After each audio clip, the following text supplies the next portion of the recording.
اگلا کوشچن ہے جی 73 فرقوں والی حدیث کی کیا اہمیت ہے؟ ہر فرقہ اس حدیث کو فرقہ بنانے کی دلیل کے طور پر پیش کر کر کے اپنے بزرگوں کے فرقے کا دفاع کرتا ہے۔ علی بھائی کا اس حوالے سے کیا موقف ہے؟ علی بھائی تو پہلے آپ سے یہ کہیں گے 73 فرقوں والی حدیث کی بڑی اہمیت ہے، اس لیے کہ اسی کی اہمیت کو اس امت نے پکڑا ہوا ہے اور اجاگر کر رہی ہے اپنا لقمہ اس کے منہ میں ڈال کے۔ جو 73 فرقوں والی ایک حدیث جو پبلک میں مشہور ہے نا جامع ترمذی کی، وہ تو ضعیف ہے۔ شیخ البانی، شیخ زبیلی زئی صاحب دونوں نے اس کو ضعیف کہا ہے۔ مشکات میں بھی آپ کو شروع میں کتاب الاعتصام بالکتاب والسنہ چیپٹر میں مل جائے گی کہ نبی علیہ السلام نے فرمایا ہے بنی اسرائیل میں 72 فرقے تھے، میری امت 73 فرقوں میں بٹ جائے گی، سوائے ایک کے سب دوزکی ہوں گے۔ اور پوچھا گیا وہ جنتی گروہ کون سا ہے، تو کہا گیا ما انا علیہ و اصحابی، جس پہ میں اور میرے اصحاب ہیں۔ یہ روایت اصول محدثین پہ سندن ضعیف ہے، البتہ اس کو سپورٹیو ایک صحیح حدیث ہے ابو داؤد کے اندر کہ نبی صلی اللہ علیہ وآلہ وسلم نے فرمایا کہ میری امت کے 72 فرقے دوزخ میں جائیں گے اور صرف ایک جنت میں جائے گا، فرقہ نہیں گروہ، طائفہ منصورہ۔ اور نبی علیہ السلام فرمایا وہ ہے الجماع، یہ بھی ساتھ بتایا۔ آپ دیکھیں 73 فرقوں والی حدیث جو لوگ بیان کر رہے ہیں وہ ساتھ بتاتے نہیں ہیں کہ اس فرقے کا نام بھی آیا ہے، فرقہ نہیں کہنا چاہیے اس گروہ کا، الجماع۔ الجماع کس کا نام ہے؟ کسی کا بھی نہیں ہے۔ بریلوی کے الجماع اپنے آپ کو کہتے ہیں، دیوبندی، اہل حدیث، شیعہ، کوئی بھی نہیں کہتا۔ الجماع کا مطلب ہے امت کی مین سٹریم، اجماع امت جو موٹے موٹے عقیدوں کو لے کے چل رہی ہے۔ اور آپ علیہ السلام فرمایا کہ میری امت میں ایسے یعنی فرقے پیدا ہوں گے جیسے باولا کتا کسی کو کاٹ جائے اور اس کا اثر ایک ایک رگ و ریشے میں داخل ہو جائے، اس طرح میری امت میں بدعت پھیلے گی۔ اچھا، نبی علیہ السلام نے بھی دیکھا ہے کہ یہ کتے کی مثال دی ہے۔ مجھے بتائیں کہ یہ کسی گروہ میں بدعت کا پھیلنا جس باولے کتے کے کاٹنے سے ہوگا، نبی علیہ السلام فرمایا وہ کتا کوئی ہاکی کا پلیئر ہوگا، کرکٹ کا پلیئر ہوگا، یا کوئی مولوی ہوگا؟ ظاہر ہے مولوی کسٹوڈین ہے نا، عقائد کا کسٹوڈین کون ہے؟ مولوی۔ تو علماء کو نبی اسلام نے، علماء سو کو کیا فرمایا؟ کتا، اور باولا کتا، پاگل کتا۔ بلکہ قرآن میں سورۃ الاعراف کی آیت نمبر 175 اور 176 میں بلعام بن باورا کی مثال دی گئی ہے کہ اللہ فرماتا ہے وہ کتے کی مثال ہے جو جیسا کہ زبان ہانپ رہا ہے، وہ اس پہ بوجھ ڈالا جائے تب بھی زبان ہانپے، نہ ڈالا جائے تب بھی زبان ہانپے۔ المستدرک الحاکم میں صحیح سند کے ساتھ حدیث ہے کہ یہ جو جس کی مثال دی گئی ہے قرآن میں، کہا گیا کہ وہ صاحب علم تھا اور بعد میں وہ پستی میں جا گرا، اس سے مراد یہودی عالم بلعام بن باورا ہے، عبداللہ ابن مسعود کہتے ہیں رضی اللہ تعالیٰ عنہ۔ قرآن میں بھی کتے کی مثال، حدیث میں بھی کتے کی مثال۔ اور اب آپ دیکھ لیں جب ہم کہتے ہیں کہ جی آپ علماء سو کو کتا کہا گیا تو وہ پھر ہم سے ناراض ہوتے ہیں۔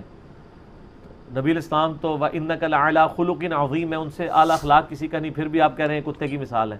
تو وہ روایت ٹھیک ہے کہ 72 جہنم میں جائیں گے، ایک جنت میں، لیکن اس میں الفاظ نہیں 72 ہمیشہ کے لیے دوزخ میں جائیں گے، یعنی ان کا کام دوزکیوں والے ہیں۔ ورنہ نبی علیہ السلام یہ کلیئر کرتا ہے کہ 72 تو ہمیشہ کے لیے دوزخ میں ہے اور ایک ہمیشہ کے لیے جنت میں، یعنی اپنے اعمال کی وجہ سے ڈومیننٹ ان کا پورشن جہنم میں جائے گا۔ اس کو ایکسپورٹیو حدیث بخاری اور مسلم کی ہے کہ میری امت کا ایک گروہ قیامت تک حق پہ قائم رہے گا، کوئی نقصان پہنچانے والا ان کو نقصان نہیں پہنچا سکے گا حتیٰ کہ قیامت قائم ہو جائے گی۔ تو یہ جو لوگ ان احادیث کی بنیاد پہ اپنے گروہ کو جنتی کہتے ہیں اور دوسرے کو دوزکی، پہلے تو یہ کلیئر کر دیں جنتی فرقہ کوئی بھی نہیں ہے، فرقہ تو ہوتا ہی وہ ہے جو اصل سے ٹوٹ کے الگ ہو، جنتی گروہ ہے، طائفہ منصورہ، کامیاب گروہ۔ نبی علیہ السلام، صحابہ، تابعین، اہل بیت سب کے سب ایک یعنی جنتی گروہ تھے، ان سے ٹوٹ کے جو الگ بنا وہ فرقہ ہے۔ اب یہ پتہ ٹوٹتا ہے تو وہ فرق ہو جاتا ہے نا اپنے درخت سے، وہ پتہ تو نہیں کہہ سکتا یہ درخت فرقہ ہے۔ جس طرح آج ہم کہتے ہیں ہمیں اپنے آپ کو مسلمان کہنا چاہیے، وہ کہتے ہیں یہ نیا فرقہ بن گیا۔ اور فرقہ تو وہ ہے جنہوں نے انڈیا کے شہروں کے نام کے اوپر اپنے آپ کو بانٹا ہوا ہے، بریلی اور دیوبندی، بریلوی دیوبندی دونوں یعنی انڈیا کے شہر ہیں، حالانکہ ہم ان کو پھر مسلمان سمجھتے ہیں، تمام اختلافات کے باوجود ان کی اصلاح کے لیے علمی طریقے سے ان پہ ان کی غلطی ہائی لائٹ کرتے ہیں۔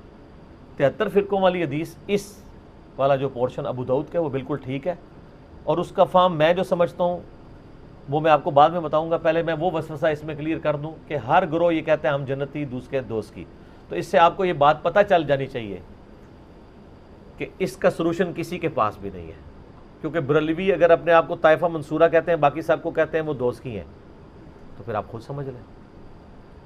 یہی بات دیوبندی بھی کر رہے ہوں گے. پھر ایک عام آدمی کدھر جائے؟ ایک عام آدمی قرآن و سنت پڑھ کے نبی الاسلام کے ساتھ اپنا رشتہ مضبوط کرے.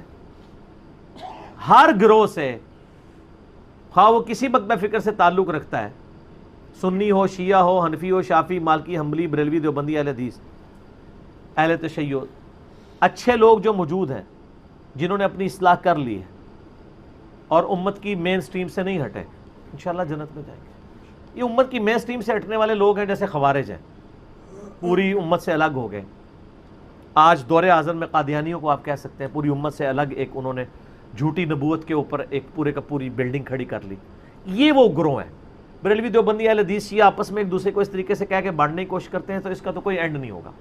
باقی یہ جو لوگ کہتے ہیں نا جی وہ فرقوں میں بٹنا ضروری ہے کیونکہ خالی مسلمان کہلانا کافی نہیں، نبی اسلام نے فرمایا تھا کہ فرقے ہوں گے. آپ نے یہ تو نہیں فرمایا تھا فرقے بنانا، آپ نے تو بلکہ ڈرایا ہے. یہ تو اسی طریقے سے ہے جیسے مسلم میں حدیث ہے، صحیح مسلم میں، کہ نبی علیہ السلام نے فرمایا قرب قیامت میں عورتیں ایسا لباس پہنیں گی گویا کہ ننگی نظر آ رہی ہوں گی، چست لباس ہوگا یا باریک. اس سے کوئی یہ رزلٹ نکالے گا کہ چونکہ اب قیامت آنے والی ہے لہٰذا ہم اپنی عورتوں کو ننگا لباس پہنائیں؟ یہ رزلٹ نکالنا چاہیے. تو فرقوں والی حدیث سے یہ رزلٹ کیوں نکال رہے ہیں کہ فرقے بنائیں؟ وہ تو کنڈیم کیا گیا ہے. کنڈیم کیا ہے قرآن میں؟ وَاعْتَصِمُوا بِحَبْلِ اللَّهِ جَمِيعًا وَلَا تَفَرَّقُوا. اللہ کی رسی قرآن کو مضبوطی سے تھام لو، فرقوں میں مت بٹو. قرآن جب منع کر رہا ہے فرقے بنانے سے تو حدیث میں تو صرف خبر ہے، حکم نہیں ہے. حدیث تو بتا رہی کہ ایسا ہو جائے گا، بچ جانا. جیسا کہ ایسا ہو جائے گا کہ عورتیں چست لباس پہنے گی، تم بچ جانا. انہوں نے اسے حکم بنا لیا ہوا ہے. یعنی کامن سینس بھی نہیں. لیکن common sense is not so common. Common sense بھی کم لوگوں میں ہی ہوتا ہے نا، اتنا کامن بھی نہیں ہوتا. اور آپ دیکھیں فرقہ واریت کا عفریت اور جن اور بدعت اتنی خطرناک چیز ہے کہ یہ شوگر کوٹڈ کر کے ہر مسلمان نے جو ہے نا وہ استعمال کر لی ہوئی ہے. اور اس کے اوپر کبھی اس آیت پہ کسی نے نہیں عمل کرنا، وَاعْتَصِمُوا بِحَبْلِ اللَّهِ جَمِيعًا وَلَا تَفَرَّقُوا. اور اس سے سخت آیت جو اپنے منہج پہ ہم نے لکھی ہوئی ہے، ان الذین فرقوا دینہم وکانوا شیعا لست منہم فی شیء. بے شک جنہوں نے دین میں فرقے بنا لیے اور اپنے آپ کو گروہوں میں بانٹ لیا، اے نبی آپ کا ان سے کوئی تعلق ہی نہیں ہے. انما امرہم الی اللہ، ان کا معاملہ اللہ کے سپرد ہے، اللہ ان کو بتا دے گا جو دنیا میں انہوں نے کرتوت کیے تھے. کتنی سخت آیت ہے، سورۃ الانعام آیت نمبر 159. اس پہ کسی نے عمل نہیں کرنا. آج تک آپ نے یہ تو سنا ہوگا جشن دیوبند کانفرنس سنی ہے نا، عظمت اہل حدیث کانفرنس، 100 سالہ جشن اعلی حضرت سنے. آج تک آپ نے کبھی سنی ہے مسلمان کانفرنس یا مسلم کانفرنس؟ نہیں، کوئی بھی کرنے کے لیے تیار نہیں ہے.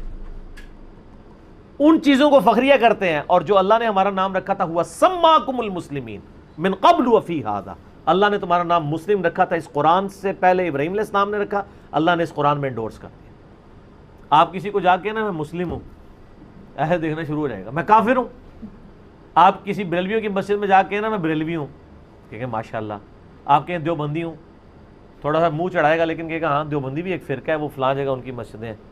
اہل حدیث بھی ایک فرقہ ہے، ٹھیک ہے آپ نے اگر اہل حدیث ہیں تو آپ اس مسجد میں چلے جائیں. لیکن اگر آپ جا کے کہہ دیں خدا نہ خواستہ کہ میں مسلم ہوں، مسلمان ہوں، تو اس کے چہرے کا رنگ فق ہو جائے گا، وہ سمجھے گا آپ نے اس کو گالی دے دی ہے.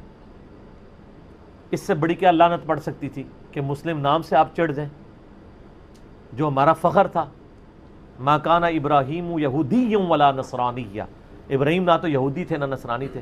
ولکن کان حنیفا مسلما وما کان من المشرکین، بلکہ وہ تو حنیفہ تھے، سب سے ٹوٹ کے ایک اللہ کے ہو جانے والے. وہ مشرک نہیں تھے اور مسلم تھے، سر تسلیم خم کرنے والے. یہ آج ہمارے لیے مصیبت بن گئی ہے. ہم جب لوگوں کو بتاتے ہیں لوگ پریشان ہو جاتے ہیں، پھر ہم ان کو پھکی دیتے ہیں. صحیح مسلم میں ایک حدیث ہے کہ قرب قیامت میں جب دجال آئے گا نا تو الٹیمیٹلی یہودیوں کے خلاف جب مسلمان قتال کریں گے تو اللہ کے نبی علیہ السلام فرماتے ہیں اگر یہودی کسی پتھر کے پیچھے بھی چھپا ہوگا نا تو وہ پتھر بھی بول کے کہے گا ایھا المسلم، اے مسلم میرے پیچھے یہودی اسے قتل کر دیں، سوائے ایک درخت کے غرقت جو یہودیوں کو پناہ دے گا، کیونکہ وہ یہودیوں کا درخت ہے جس کی کاشت انہوں نے بہت زیادہ کی ہوئی ہے. میرا یوٹیوب پہ غرقت کے اوپر ایک کلپ بھی ریکارڈڈ ہے. میں یہ کہتا ہوں کہ اگر آج کے بریلوی دیوبندی اہل حدیث شیعہ کو پتھر کے پیچھے سے یہ آواز آ جائے اے مسلم، تو ہو سکتا ہے یہ کہ پیچھے کوئی انجینئر صاحب کی ویڈیو ہی چل پڑی ہے. انہوں نے تو مڑ کے بھی نہیں دیکھنا جب تک انہیں یہ نہ کہا جائے کہ اے بریلوی، اے دیوبندی، اے اہل حدیث. تو چڑھتے ہیں مسلم نام سے. آج اگر چڑھ رہے ہیں تو اسی وقت بھی چڑھیں گے. قرآن و سنت کی ٹرم تو مسلم اور مومن ہی ہے، باقی آپ کی بنائی ہوئی ہیں. اس لحاظ سے ویسے میں شیعہ کو ایج دوں گا. شیعہ اپنے ساتھیوں کے لیے مومنین کی ٹرم استعمال کرتے ہیں، سنی اپنے ساتھیوں کے لیے مسلمین کی ٹرم نہیں یوز کرتے ہیں. کہتے ہیں نا مومن، مومنین، وہ ٹرم قرآن سے لے رہے ہوتے ہیں. تو سر سنیوں، میں نہیں کہتا آپ اپنے آپ کو مومنین کہیں، ان سے فرق تو آپ نے کرنا ہے، وہ جبلت میں ہے ان کی بھی اور ہماری بھی. ہماری سے مراد آپ لوگوں کی، میں تو دونوں سے باہر ہوں، مسلمان ہوں. وہ مومنین کہتے ہیں، آپ مسلمین کہہ لیا کریں، لیکن ٹرمز تو قرآن کی استعمال کریں، حدیث کی استعمال کریں.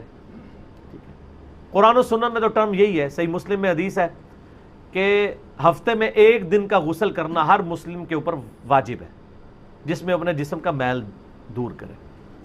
کسی بھی دن کر سکتا ہے، جمعے دن کر لے، افضل ہے جمعے کے علاوہ بھی کر سکتا ہے. وہ ظاہر کرتے ہی ہیں مسلمان. تو مسلم، وہاں بھی ٹرم مسلم ہے. یہاں مسلم نام سے لوگ چڑھتے ہیں.